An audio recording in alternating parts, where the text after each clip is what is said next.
Good evening, everyone, and welcome to the Meet the Candidates event for the Commissioner of Public Works for the City of Saratoga Springs. All candidates were invited and are present. This event was organized by the League of Women Voters of Saratoga County.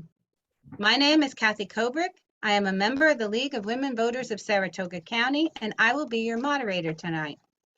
The League of Women Voters is a nonpartisan volunteer political organization dedicated to the informed and responsible participation of citizens in government. The League never supports or opposes any political party or candidate. That has been League policy since 1920. Membership is open to anyone who is eligible to register and vote, whether male, female, or any way they describe themselves. Please consider joining your local league. Before we start, I want to remind the candidates and our audience that the video taken tonight is the property of the league and can only be used by the league or licensed media according to FCC regulations. This event will be hosted in its entirety. It may not be used by the candidates except to post a link to the complete video. We do not make this request lightly. We have had recent experiences where candidates or their supporters have used portions of our video or an audience member's own video against their opponents. As the League is a nonpartisan organization, use of the video by one candidate specifically against another candidate is in contradiction of our purpose. Additionally, this behavior would discredit us with candidates, making it difficult for us to sponsor future forums. All candidates participating in this forum have pledged that they will abide by our policy. Questions were sent to us by members of the community. League members reviewed and compiled them to be representative and to avoid redundancy. We rejected any questions of a personal nature. Candidates, this is your opportunity to let voters know your stance on these topics and how you will address the issues facing the people you represent. Please don't waste valuable time tearing down or labeling your opponent. Deal with the facts. In your closing statements, don't put any zingers in at the end that would put your opponent on the spot with no chance to reply. We have timers for this evening's event. Cards will be held up for the candidates to glance at. Green means 1 minute left, yellow means 30 seconds left, and red means your time is up. I will allow you to finish your sentence, but after that, we'll ask you to stop. And please, when other people are talking, make sure you have your microphones on mute.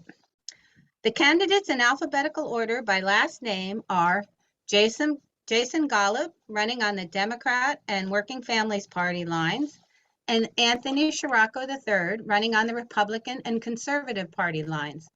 Now it is time to hear their 2-minute opening statements. They have drawn lots to determine the order. The first to speak will be Jason Golub. Jason? Thank you, Kathy. First, I wanted to thank the League of Women Voters for hosting this great event. And I want to also thank Anthony Scirocco for participating. I also want to thank the community of Saratoga Springs for allowing me the opportunity to serve. Since becoming Commissioner of Public Works 6 months ago, the 3 pillars of how I've led DPW are service, impact, and vision. First, service to the community is the core of DPW. My goal from day one has been for DPW to provide the best service in all aspects of our mission. In addition to having the best team, we're leveraging technology, tools, and good old-fashioned listening. We are shortening response times to concerns and rolling out better communication tools to improve service. Second is impact. We are bringing bold and innovative solutions that will shape our community while focusing on key issues that matter to residents: new parks and playgrounds for families, recycling and clean energy, a connected city, and improved infrastructure. We must think big about how to build a more resilient, healthy, and prosperous Saratoga Springs, and DPW is critical in that conversation. We are investing in impactful infrastructure projects that address the 21st century needs of our city. Finally is vision. Vision requires a leader who can execute the plan. I believe my background as an executive in large, complicated organizations like General Electric, as well as my experience as a compliance leader and lawyer, has provided me the experience to lead and execute the vision. As DPW Commissioner, I have shown how service, vision, and impact can drive DPW forward, and I look forward to continuing to serve our amazing community. Thank you, Jason. Anthony, it's your turn. Thank you. I'd like to thank the league and Jason and the residents watching the forum tonight. Hi, my name is Anthony Scirocco Jr. Tonight I'll go by the third. I'm running to be the next Commissioner of Public Works. As many of you know, I'm the son of former Commissioner Skip Scirocco. In his Skip's final days, I was surprised when he asked me to fill his shoes, and initially I wasn't sure if campaigning was something that I wanted to do. But the more the two of us talked, and the more he instilled confidence in me and my experience, that I would make the perfect fit to fill his seat. Throughout his career in public service, Skip was known for his honesty, integrity, and ability to work with many different groups to do what's best for Saratoga. I proudly carry his last name of Scirocco and pledge to carry that tradition on when elected. However, my candidacy is not just about fulfilling my father's legacy or his last name. In my opinion, my last name is just a bonus. Without it, I would still be the most qualified candidate to lead this department. I have 20 years experience of hands-on DPW working knowledge gained while at employment at the Saratoga County DPW. I started at the county as a laborer, and I worked my way up to my current position, supervisor, over a crew of over 20 employees. I've learned how a DPW unit works from the inside and out, and will be able to provide the leadership needed to direct DPW resources where they can be most impactful. In my current position, I oversee day-to-day operations and participate in long-term strategic planning and budgeting. Additionally, I'm responsible for coordination between various emergency agencies in the county. My goal is to share this wealth and knowledge and real-world experience at the council table, where I also plan to protect our green space. Thank you. Thank you. Now it is time for questions. Candidates have up to 1.5 minutes to respond to questions. You are not required to respond. You may pass if you wish. You have 2 opportunities during the question and answer session to request an additional 1 minute to either add to your response or to respond to something another candidate has said. Just hold up your hand and say extra minute, and I will acknowledge your request. And wait for me to acknowledge it, because the timers have to add on that extra minute. It takes them a second to do that. The timers and I will keep track of the number of extra minutes used. Questions will be alternatively directed to candidates so that each one gets a chance to respond first. So, Anthony, I'm going to have you answer the question first, the first question. What critical component of this position as Commissioner of Public Works makes the work challenging? What are the most important challenges facing Saratoga? Well, if I was to say what's the most challenging as of today, I would probably say the $1 million deficit in the DPW budget, because I'm not really quite sure how the DPW is going to be able to provide the services that it normally does. The department is vast, as Jason would know. It, we plow snow, we mow fields, we take care of flowers, we clean downtown, we fix roads, we fix infrastructure, we pave roads. That's just on the department crew side. You have the engineering department, you have the water department, you have your utility workers. So I would say that the most challenging would be the deficit that the department's going to incur if the budget passes as is. Now, generally budgets change over time and they come to a different number, and hopefully that happens. But I think that would be the most challenging aspect as the DPW is facing currently.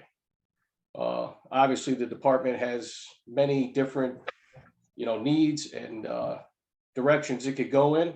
Obviously, infrastructure, water are always a big topic.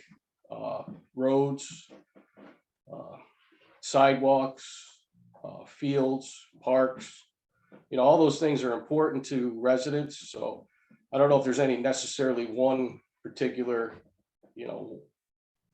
challenging issue, other than it's probably all challenging, and Okay, without the money to do it, it would make it very difficult. thank you. Jason? Thank you. So I'll start where Anthony started, which is, of course, having a limited budget will impede our ability to do our job. I think, as with everything else, that we get our initial budget, and then it's a conversation with the rest of the council members. And I think that's an area where I excel, is I have great relationships with all of the council members, and I can sit down with finance and say, these are critical areas to DPW's mission and critical for the community. And basically, if you cut our budget this much, we're not going to be able to provide these services. So I think having those relationships. Now, in the instance where your budget is cut, I also have those relationships with state and federal leaders like Kerry Warner, who I went to and got additional money to build Caroline Street sidewalks. So even if there is a budget shortfall, you have to be creative in how you approach filling that. Other areas of challenge, I would say, are long-term water needs for the city, flooding in Geyser Crest, sidewalks throughout the city on the west side and on the east side, old infrastructure, water pipes, and then balance, and then kind of at the 30,000 foot level, balancing history versus the 21st century needs of the city. I think we often have great ideas about the city, but we want to balance that with the history and the preservation that makes our city so amazing. Okay, thank you, Jason. Jason, don't go anywhere. You're going to get this question first. Oh boy. Currently in Saratoga Springs, trash removal from residential and commercial property is provided through many private services. In your opinion, is there an opportunity to consolidate all of the trash collection in Saratoga Springs through a single contract negotiated by the city, or even have the city directly provide trash removal services that would better manage costs for residents and businesses? So I think there is an opportunity to consolidate. I've spoken to several of the providers of trash pickup and many of the citizens about this issue. And as you can imagine, there's differing levels of quality from the providers and also from the residents' perspective of that quality. And so if we were able to get one contract at scale, they provided a better price, and then that price savings to be passed on to residents, I think that would be a win for everyone. I also think there are specific providers who are leveraging technology so that our garbage, our recycling isn't actually going into a landfill, because my understanding is there's limited space in landfills, and soon those will be filled. And so they're leveraging technology to come up with environmentally sound solutions for our trash. And so again, moving into the 21st century, how can we use our trash and our trash pickup to better the environment towards clean energy? I think those are things that I would like to look at, as well as consolidating into one provider. Okay, thank you very much. Anthony? Okay, so obviously it would be nice for the residents to have one bill, one place to put your garbage and have the city come and pick it up. But at this point in time, I don't think the city can really afford to get into the garbage business. I don't think that the current financial standing of the city at this point, with a new fire station, 16 firemen coming on board, everybody's made a commitment to keeping that fully staffed. That's going to take a lot of planning. It's going to take a lot of effort by the city council, whomever's on that council.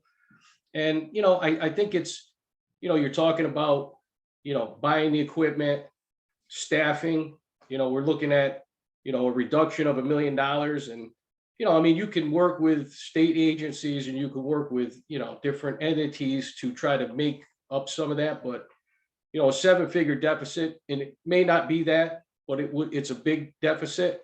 So to get into the garbage business, I don't think that, maybe this is not the time to go in that direction. But, like I said, I'm not opposed to working with anybody. And if that was something that the residents wanted, I could look at that. Thank you. Okay, this question is going to you, Anthony. This is another trash question. How can Saratoga Springs increase community participation in limiting waste? The yard waste pickup is a wonderful benefit and helps keep waste out of landfills.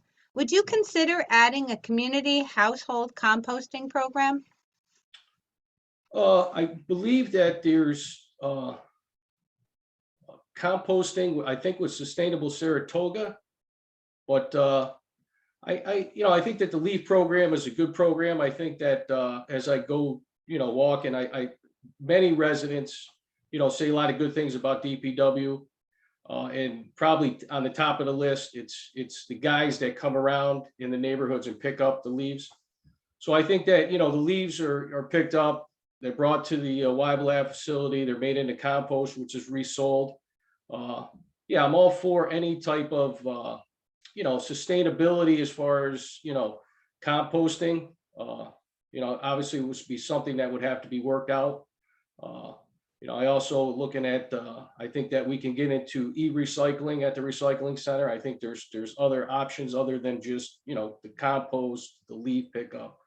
I think it's the time is right to implement that out at the Weibel Lab transfer station. Okay, So thank you. okay, thank you very much. Jason? Thank you. So I would definitely not categorize myself as an expert on composting. I think community composting is a fantastic idea.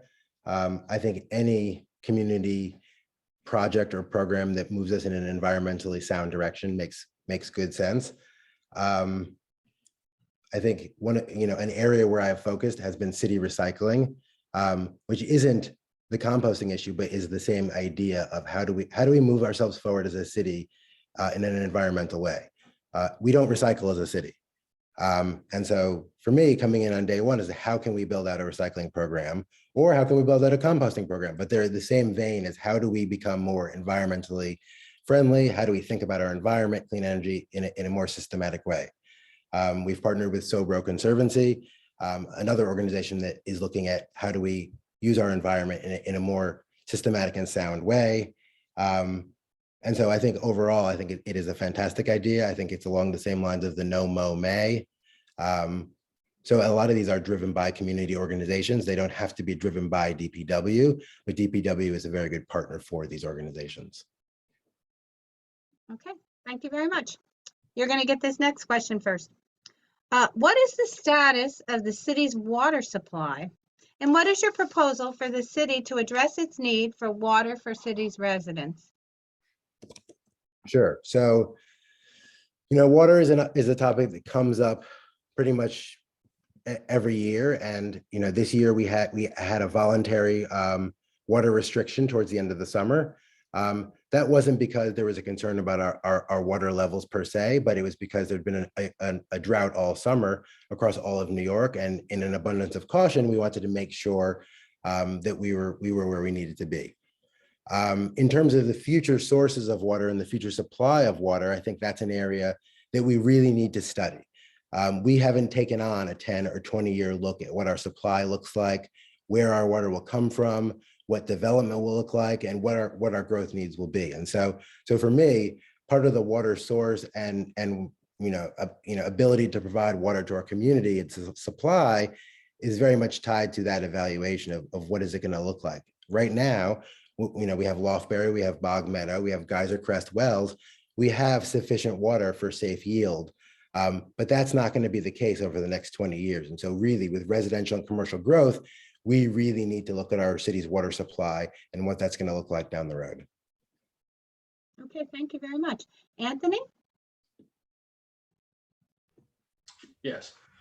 So water supply. It's always an interesting topic in Saratoga Springs. So obviously, I watched my father tackle the issue with when it was Saratoga Lake, and obviously his exploration of wells seemed to be able to supply the city with ample amount of water. Obviously, they upgraded the wells pump at Geyser Crest. So that's hopefully that's adding more flow back into the treatment plant. Obviously, the Bog Meadow, there's wells that can still be drilled out there for added water. Loughbury Lake, and I think that, it's maybe kind of an odd thing, but there's not many. Scirocco and McTighe maybe kind of agreeing on something, but I know Billy had talked about the doing a study on the viability and the health of Loughbury. And I'm not advocating not to use Loughbury, but I think maybe it's the time, because it's been over 25 years roughly that we have, tested that water source. I know that water gets obviously pumped in from Bog Meadow, so I'd be curious to see how that water is. Now, long term, I mean, obviously the city's grown, we get bigger buildings. I think, some of that maybe, can we supply the high rises? Okay, thank you. This is going to go to you, Anthony. What efforts will you make for residents to meet with you and know what their department is doing? Well, I mean, I think that, obviously, I work full-time. Jason works full-time. So, I mean, it is challenging for us to be, in City Hall on a regular basis, because that's not the way the position is. Obviously, we have a deputy, there's a business manager, there's a water chief operator. So, how would I make myself accessible? I mean, obviously I've campaigned, I put out a business card. It's got my personal cell phone on there. Call me anytime. I'd be glad to meet with anybody, email, set it up. I think that the one thing I like to see the DPW do, and I'm not sure, maybe the city might want to do it also, but I would work with IT on getting a more in-depth DPW webpage. I think there's a lot more information that could be on there. We're talking recycling, we're talking, water. I'd like to see possibly a, emergency, way that we can get an emergency, message out to people, especially on the water main breaks, because that's the big, the boil water, and, residents are, like, I didn't know about it, or, because people sometimes just don't check, their phones. I mean, so I think that, I'd like to work with a more, proficient way to outreach with, I'd also be open to possibly quarterly, meetings in certain neighborhoods, because we have a vast city, and possibly in their neighborhoods. Okay, thank you. Jason? Thank you. So, so I meet with residents every day. Residents do not want to hear about the fact that I have another job. They do not care. When they have concerns, they want to speak to us. They want to speak to me. And often their concerns are significant. They're impactful, and I need to be available as the DPW commissioner. Luckily, my job does allow me to be in City Hall pretty regularly, because my company is remote, and so I work both my jobs from City Hall, which allows me to do both on a nearly full-time basis. From day one as commissioner, better communication with residents has been a critical component of how I run the department and how I operate as commissioner.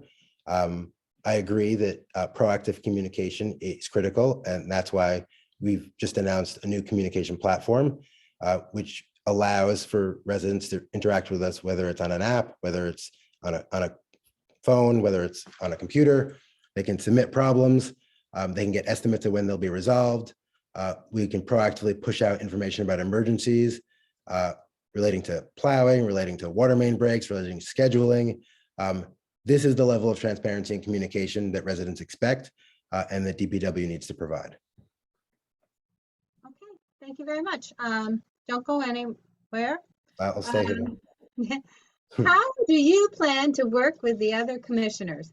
And how will you work with other local governments like the county? Yeah, so I work with the other commissioners now, and I work with them quite well. I think there's a number of issues that face the city that aren't DPW specific. And for those, whether it's myself or Anthony, we have to wear a different hat, which is our policy hat related to the community as a whole. And so that requires me to understand issues that range from public safety to accounting to finance, to Airbnbs to homelessness. And so having a great relationship, a great working relationship with all of the commissioners is critical to getting to effective governing. I also have relationships at the federal and state level. Again, in a tight economic environment, having those relationships is critical to get anything done, and having those partnerships allows you to do more as a DPW commissioner and as a city council member. Okay, thank you very much. Anthony. Okay. So how would I work with the other city council and Saratoga County? Well, I mean, I think that one of my main strengths is I'm a pretty good listener. I'm pretty easy to get along with. I wouldn't say that it wouldn't be a challenge. Obviously, clearly, everything in politics is politics. So, I would have to earn the trust and respect of my colleagues on the city council. I think I could do that, and I think I could work with them on the issues that are most important with the city residents. Obviously, Jason touched on the homelessness, the Airbnb, sidewalks, roads, finances. How do we support the firemen and keeping that fire station going? I'm fully supportive of that. So, I think that, just working, with everybody in a way where you just work with anybody that you meet on the street or they come in your office. And as far as the county goes, I mean, obviously I work at the county. The county is a Republican county, so I would have relationships with many of the supervisors there, like Jason has relationships with, state and federal politicians that are Democrat. So, I mean, I think it would be better if we all worked, across party lines as much as possible, but it is difficult at times because it becomes more than just us. It becomes the party force behind us that sometimes limits that, reaching across the aisle and shaking a hand. But, like I said, I really think that that's what's important. Time is up. Thank you. Thank you. Okay, but don't go away because you get, and anytime if you want to use your extra minute, you can always say, I'd like to add an extra minute and Okay. keep on going because you got two of them and you might as well use them. What are your top funding priorities, Anthony Saratoga? Top funding priorities. Well, I mean, I think that, the principles, obviously, they're, are, open space, historic preservation, infrastructure, services, they all come with a price. I've kind of campaigned on, I'd like to see, because, on your water, and your bill will be getting here shortly. There's a capital improvement fee. It pays for water, sewer upgrades, capital money that we spend on that goes back to paying that off. So what there isn't a funding for was roads. So, paved roads. So, obviously the city only gets, I think they got $852,000 in CHIPS money, 100,000 in New York POP. It's a pothole, new funding from the governor. So, I mean, roughly could be around $1 million. In today's day and age, blacktops, everything's up. So it only goes so far. I like to see that stay in the neighborhoods, and I like to see us be able to find another source of funding for main arteries, Union, Lake, Broadway, Ballston Ave, Church Street, East Ave, everything that gets hit heavy with SPAC traffic, track traffic, casino, and we're just a popular city, and that's sometimes comes at a cost that there's just a lot of traffic. They're wearing our roads down. I mean, that would be one thing. In a minute and 30 seconds, it's tough to say. Infrastructure is a big thing. Upgrading water lines. Thank you. All right, thanks. Jason. Sure. So, this is kind of a different way of asking the budget question in terms of your funding priorities. For me, it's always the team first. I don't want to see any cuts to my team, to the people who work at DPW. The men and women of DPW is the lifeblood. So without them, it doesn't matter. I can say anything is a priority, but it's not going to happen because we can't do the work without the people. So my first priority for funding is always my team. After that, there's a number of priorities that I've already outlined, and I think Anthony touched on some of them. I definitely want to remediate the historic flooding that is in certain areas of the city, including Geyser Crest. Sidewalks and bike lanes is a key area for moving the city forward as a smart city. We're already doing that in Caroline Street. We're looking at that on Grand Avenue. I want to develop connectivity of bike lanes in the downtown corridor so it connects communities and it connects those communities to the economy.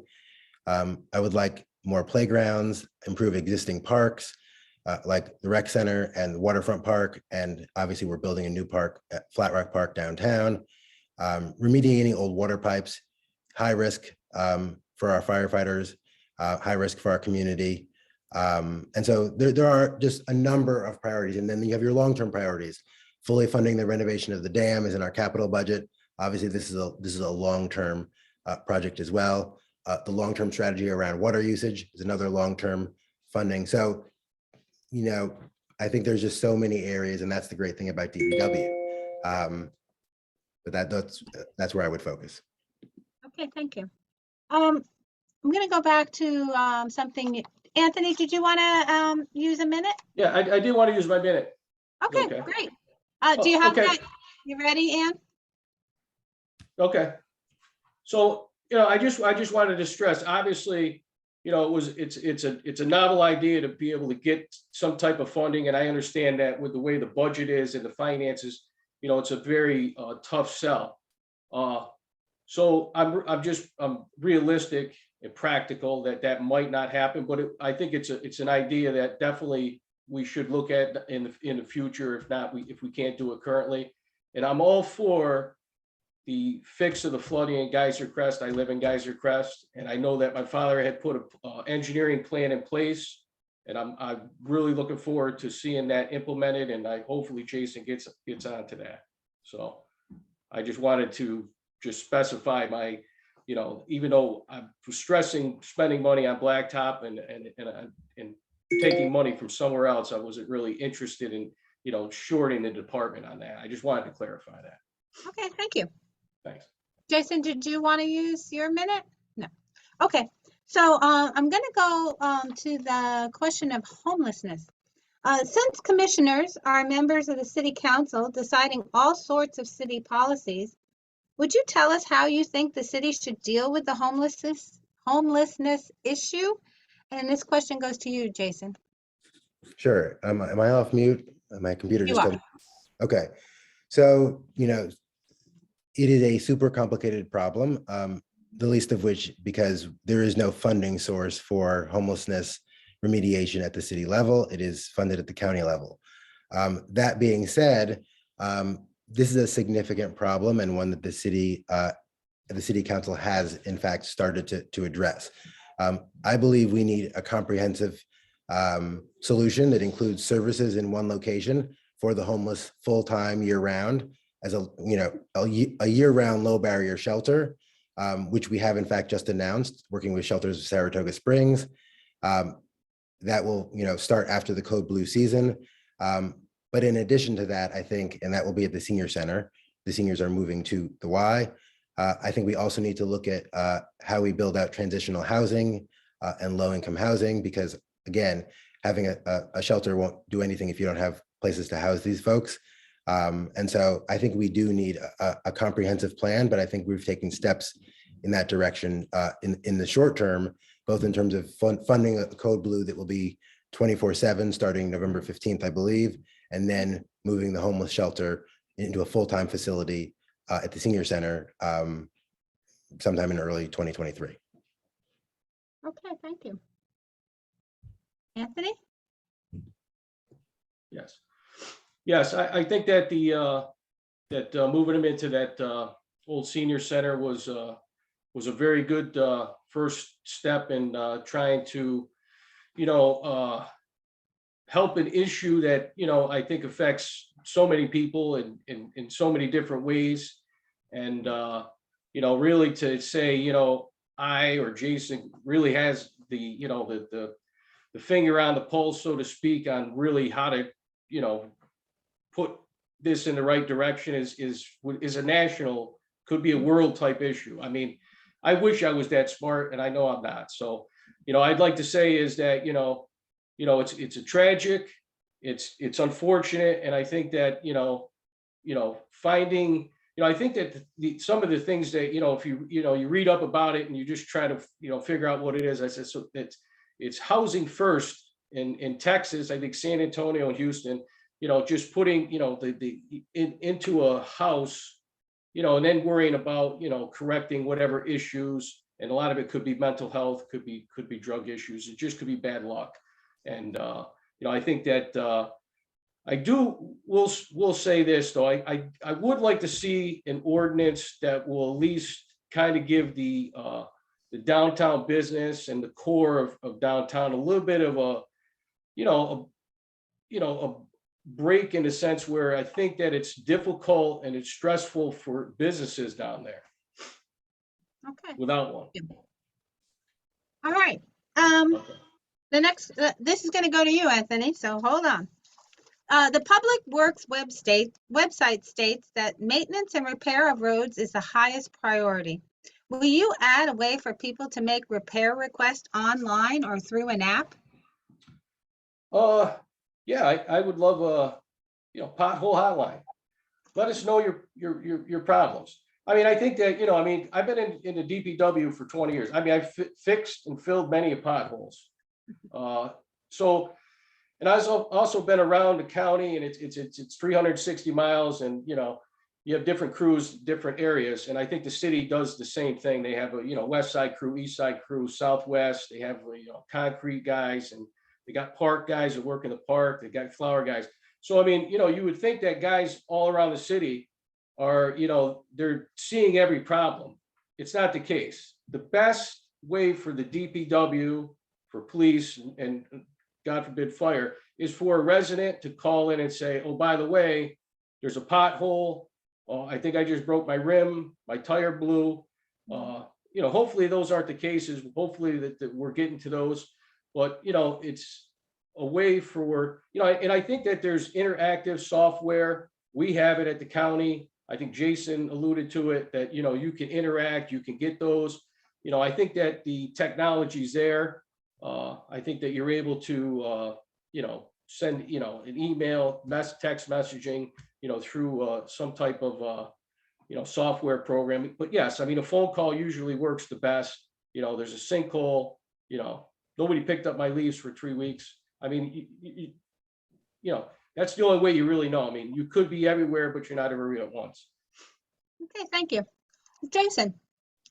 Thank you. So, as I mentioned already, we have announced a new communication platform that will allow residents to proactively submit problems, including paving concerns, and also get an estimate on when it will be resolved, which is often their point of frustration, because they often do call or they email, and there are 130 employees at DPW, and so it doesn't always get where it needs to go right away.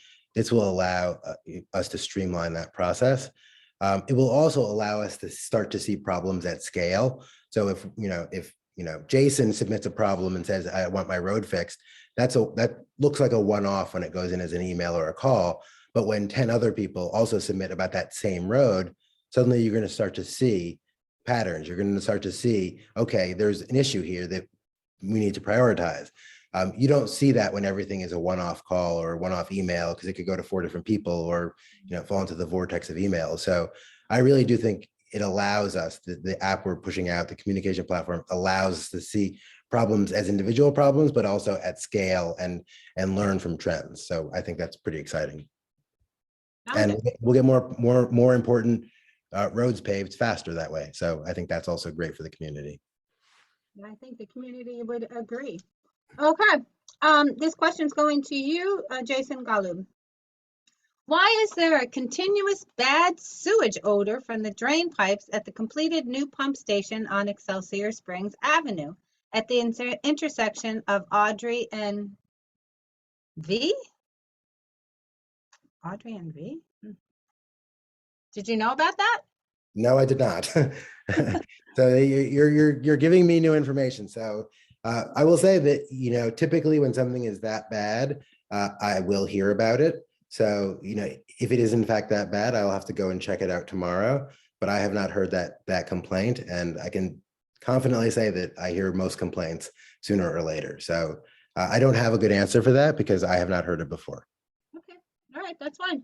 How about you, Anthony? Do you know about that bad sewage odor from the drain pipes at the completed new pump station on Excelsior Springs? I know that my father had worked on a bunch of pump stations, obviously over the, course. I mean, most of those things get put into capital, they get done over periods of time. I thought there was I heard something of a bad smell, but I don't really know. I'm sure that there's got to be something that, limits the odors. I don't know if it's, like a charcoal filter type thing. That would be something that obviously the city would want to check out. Okay, Yeah, all right. let's see that somebody calling. Well, somebody wrote the questions. You learn something new every day, Anthony, right? Yeah, I know, right? And if they call, they'll know that you're going to respond because you. That's right. All right. So let's see, Anthony, you're going to get this question first. Can snow removal and road safety be accomplished with less salt or another means to protect our environment? Yeah. So plowing with less salt and well, I think that there's obviously most environmentalists will say that salt's not good for the environment. I'm not going to say that I disagree. I'm not really that much into the environmental studying of it.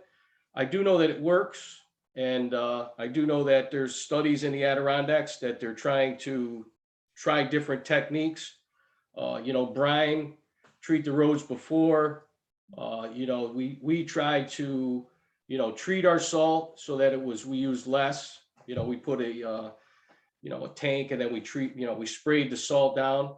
But I think that really, one thing I would recommend that the city do, and because I live in the city and I'm very instrumental with the county's snow removal, I put a lot of that together, and is I looked at the budget and I was just curious to see what the city has in the budget for salt. $150,000. The county has a $1.4 million salt budget. The city has 150,000. That's 2,500 ton. We have 25,000. The city has probably half as many roads. So if the city uses more salt and less sand, I think their roads will clear up because there's more traffic. That's another aspect of salt. We're rural. We don't get as much traffic on the snow. So that's something to look at, Jason. Okay. All right, Jason. So yeah, I similarly, am not an expert on alternatives to salt in winter conditions. My first concern is always safety. And so, to the extent that salt is able to make our roads safer, that is obviously a core concern. I know we've used sand as well in the past. My question, I do wonder if the purpose of this question is really to have us think about the impact that salt has on our environment. And if that's what the question is really about, then I do think that there's value in a lot of different chemicals we use and a lot of different products we use in our community to evaluate what is the impact it has on wildlife, it has on our water quality, that has just in our soil. So I do think, to the extent that that is the real question that's being asked, I think there is great value in holistically looking at everything we use, including salt, and seeing if there are environmentally friendly alternatives. Okay, thank you. All right, this is an interesting question, and it goes to you, Jason. How much do the solar panels affect the city's need for electricity? I do not know the answer to that. That's fine. Anthony, do you know? I don't know the specifics of the solar panel. Obviously, the implementation of the solar fields on Weibel, obviously, we generate power. I believe it gets bought by National Grid, and I believe there's somewhat of a, obviously the city benefits, how they benefit and what degree, I'm unsure of, but clearly there's a benefit to the solar fields. And, you know, who doesn't like solar? I mean, I wish, one thing about the green plan and the green, I think everybody would love solar. I think everybody would like an EV. I think it's the cost of everything that really prohibits people from being able to do that. I think that, possibly can we explore solar on other city buildings, or is that solar field giving us enough of a break that we don't need to do that? That's a good question. Okay. Anthony, Okay. do you support switching plants and trees to native or adapted species to minimize maintenance and water usage? Well, I mean, we don't really have a urban tree plan that we follow in the county highway like the city does. Now the city has an arborist, and the city has a Saratoga. It's a US. It's a Tree USA, and I think that what plan they're following is probably the best plan going forward. And I would need to have more information on what would work and where it would work. I mean, I do notice, one concern I would have with trees, I have no concern with liking trees at all. I do think that, some of the canopies on roads might need to be trimmed back a little bit, but that's only for the, to make your road last longer. But what I do notice is a lot of trees that were planted next to sidewalks that have now rooted and now have given you like a 3-inch trip on a lot of sidewalks. And it's, if you're not paying attention, you look like you trip over something, you fall. It's, I don't know, what trees should be planted in those right of ways, and, the beautification of it. But yes, I think we could plant more trees. And I think if whatever works, by the experts plan, I'm all for following. Thank you. What do you say, Jason? I say we're getting some wildly specific questions in this conversation today. People really, they've dug deep into the question bin. So, I think as with Anthony, it will come as no surprise that I am not an expert on this topic. I think one of my greatest assets is that I try and surround myself with very smart people. One of those people is our arborist at DPW. And so I would completely defer to him in terms of what makes sense and why. I do think it's a great conversation to have with him, and for me to understand if there is an opportunity for us to conserve more water by planting native trees. I think that's an excellent conversation to have. He does have an urban tree plan, and we do rely on organizations like Sustainable to Saratoga to provide us advice on the path forward in that regard. And so this is certainly an opportunity and an example where I defer to the experts who advise me and who advise the city, because they are in fact experts in this space. Okay, thank you. All right, I'm going to ask you another question, Jason. This is a good one. Oh, Can good. the city plan replacement of old water and sewer pipes before scheduling repaving? Sorry, can you say that again? Can the city plan the replacement of old water and sewer pipes before they schedule repaving? Well, we are doing both simultaneously. So, our paving season obviously, is spring and summer, and we paved 30 roads this past summer. And at the same time, we are working in different parts of the city, like North Broadway and Broadway right now, to replace old water pipes, whether because of their size or because of their significance in the control of the water. But the projects don't often overlap, and so we aren't paving North Broadway while we're doing the water project. So I guess I don't understand. Well, I want to know if you'll do those water and sewer projects before you repave, so you don't repave and then go in and say, oh, now we got to tear up the water and sewer and then have to repave over again. I think that's so I've not seen an instance where we do that, where we would newly pave a road and then pull it up again in order to do water and then pave it again. That does not seem like a good use of time or money. And so I'm not aware of that occurring. Okay, It's really good. not occurring where we're doing water projects right now. All right, thank you. Anthony? All right, this is a perfect question because I've been campaigning on this question and it hits exactly what I've been saying. So one thing the city doesn't have is they don't have a paving plan. You know, I'd like to see a 5-year paving plan. What are we going to be paving in over the course of a 5-year plan? And I think, you know, obviously, if I win, I'm there for 1 year. Maybe I win next year. Jason wins, he's there for a few years. But I think the plan would work.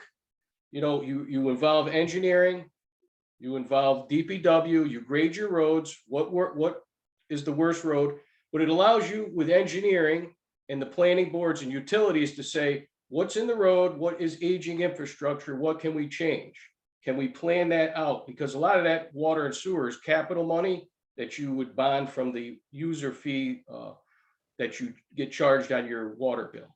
So it allows you to plan, you know, because what I see going around in the city is a lot of national grid work, and it's in the road, and they're going to roads that we used with CHIPS money, which, you know, you have to wait 10 years before you can get back in that road unless you want to pay for it yourself. So it does limit what you can do. And then once you break up the integrity of the road, it's never really the same.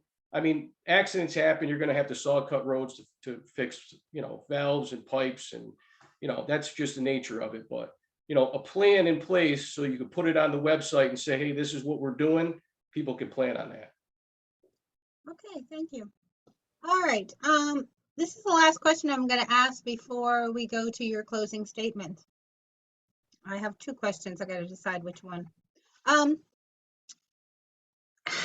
do you plan to handle any conflicts between the county and the city? And this question goes to you, Anthony. Conflicts. Okay, so there are probably, you know, conflicts between the city and the county. You know, I mean, I work at the county. I mean, are we talking DPW conflicts? Or are we talking county and city? Probably, I would imagine DPW. That's what the Right, because I mean, we do wear 2 hats, so there could be conflicts with the board and the council. But you know, generally DPW and all DPWs, you know, work together. We do shared services. We're always looking to help out, you know, a neighbor. Some people have more resources. Some people have different things that, you know, the city has stuff that we might not have. And we have stuff that they might not have, and or vice versa. I know that, you know, a lot of the paving gets done. Sometimes, you know, other towns help the city.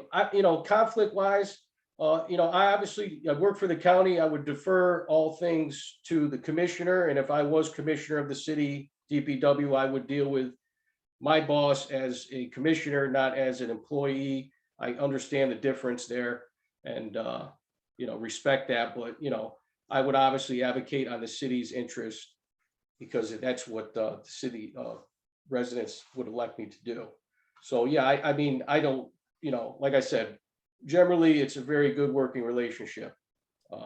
You know, we actually take care of, we mow the Geyser Park trail.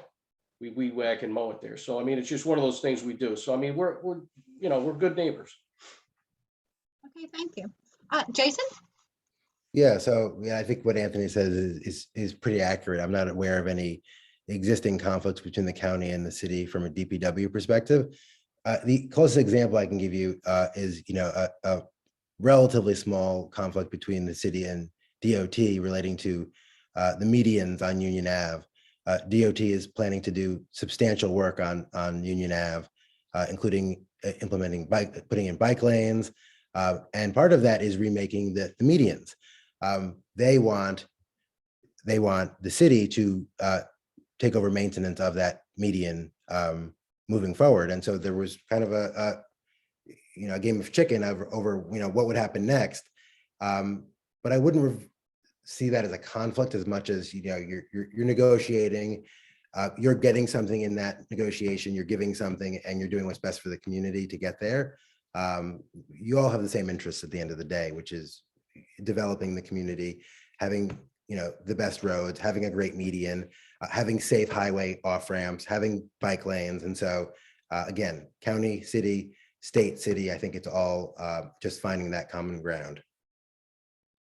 Okay, thank you very much. All right, it is now time for closing statements. Candidates, you have no more than 1 minute each to finish up. And you're going to go first, Jason. Doesn't Anthony get to go first? Because I went first at the Well, start. we just kept going, from opening statements and there and back. We just kept going. Just want to make sure it's fair. Yeah, I hope it is. So once again, I want to say thank you to the League of Women Voters and to Anthony for participating in this conversation. Saratoga Springs is such an amazing city, and I've been honored to serve as the Commissioner of Public Works. As Commissioner, I believe I have shown the men and women of DPW and the residents of Saratoga Springs what my vision is and what my leadership looks like. I have a 21st century vision for DPW that is forward-looking, innovative, and impactful, while always protecting and preserving the history that makes our city so great. Service, vision, and impact. Thank you again, and everyone please get out and vote this November. Thank you, Jason. All right, Anthony. All right.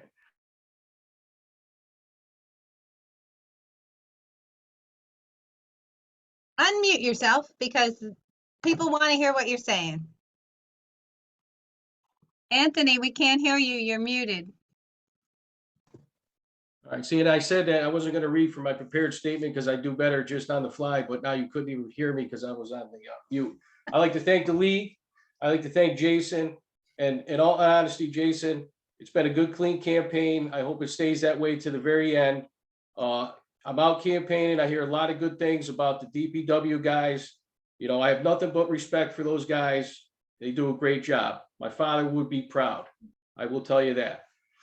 And, it's been great.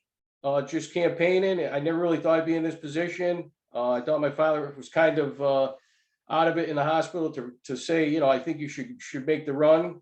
And I'm glad he did. Maybe he's seen something in me that, that I can do some good things for the city. And, I'm fully aware of the magnitude of what that position entails and how much people count on that department to deliver the services. And after November 8th, hopefully that everybody gets out and votes, and we'll have an elected DPW commissioner, and we'll deliver the services that the people expect. Thank you.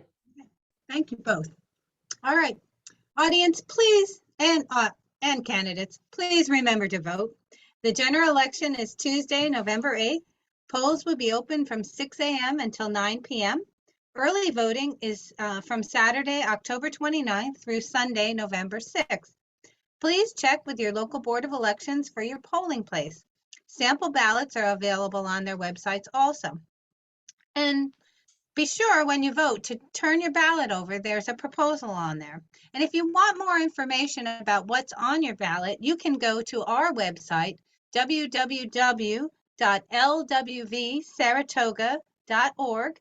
And go to our voter services area, and there's a vote411.org tab, and you put in your address and it'll tell you where you vote, what your ballot's going to look like, and some information about the proposal on the ballot. And the candidates have filled out information there about themselves and their background, so you can learn a lot before you go to the polls and vote.